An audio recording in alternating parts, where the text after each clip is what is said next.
Okay, guys, here we go. Jacob with deerhuntingschool.com. This video here, I'm just going to talk about how to kill a deer.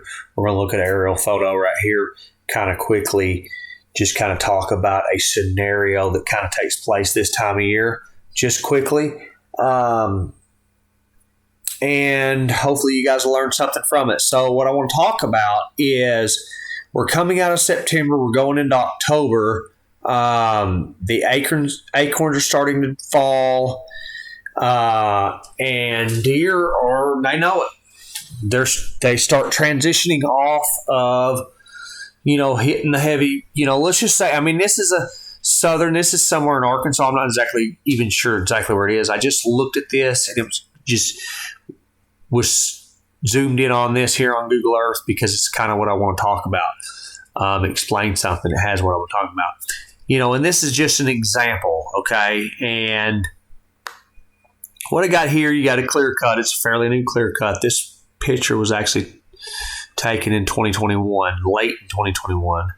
So this is a fairly new clear cut. It's going to have a lot of browse, lots. It's going to be just a really massive food plot for deer. So we have a lot of food right here, okay?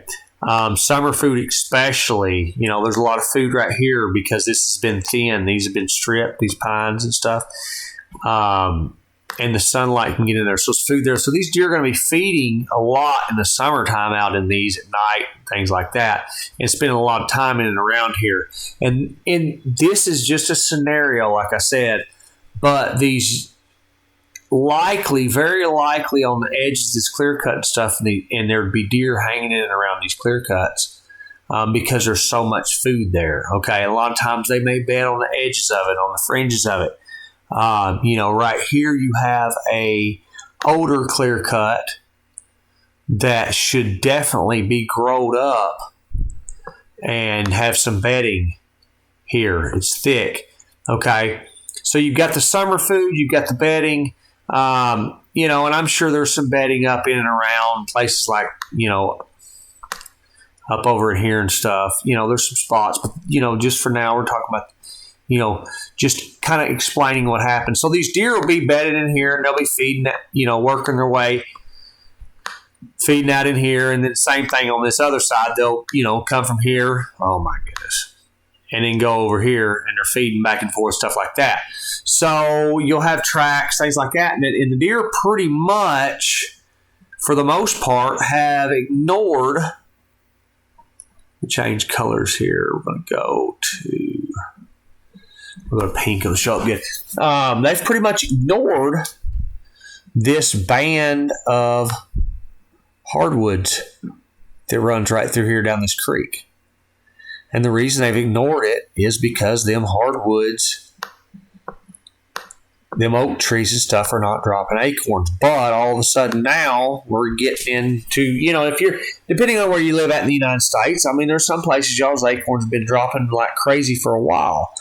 A lot of places in the southern spots are just starting to drop. There's some places really south, they're probably not even dropping yet. But the acorns are beginning to drop. And as soon as that happens, the deer are going to hit them. They're still going to feed out in this clear cut and stuff at night, okay?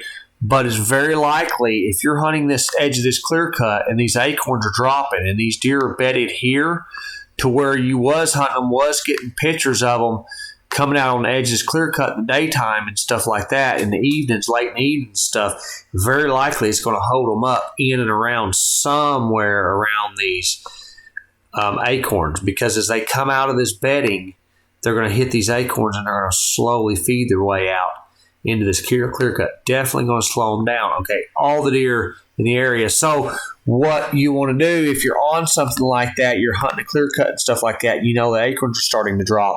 Look at your aerial photo, in the area. Look and find, okay, where are the closest acorns at to where you're at? You already know where the deer are bedded. If the deer can stay bedded there and feed in the acorns that are dropping, they will. If they need to move, they may reposition where they bed and things like that.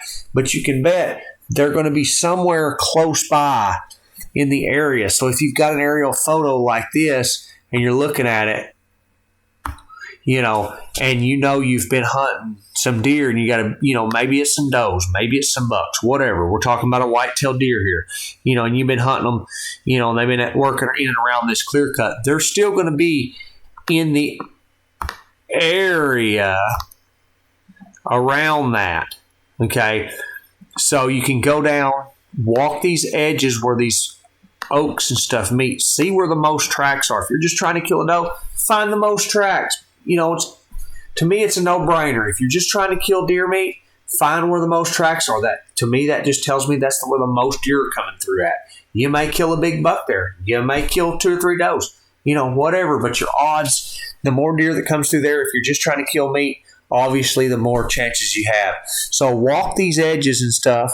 If you was hunting something like this, you want to walk these edges and look and see where these deer are coming in and out and where they're starting to feed.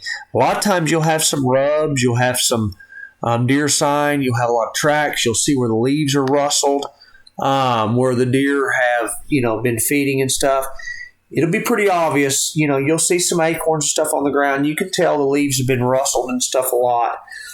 Usually, like I said, there'll be some buck signs sometimes, and that's, a dead giveaway that there's bucks in the area, if you're trying to kill a buck.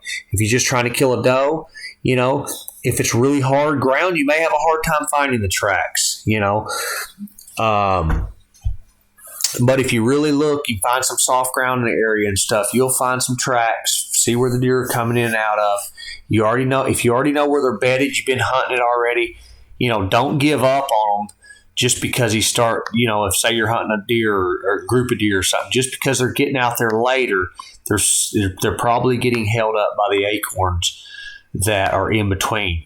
Same scenario, you have a food plot. Okay, if a food plot's sitting here and you've got smoke flat in between your food plot, you've got oaks in between your food plot and your bedding. That's going to slow the deer down getting towards your food plot because they're still going to feed out in it. It's going to be less. They're going to feed a lot more in the oaks, and they're definitely going to be getting there later.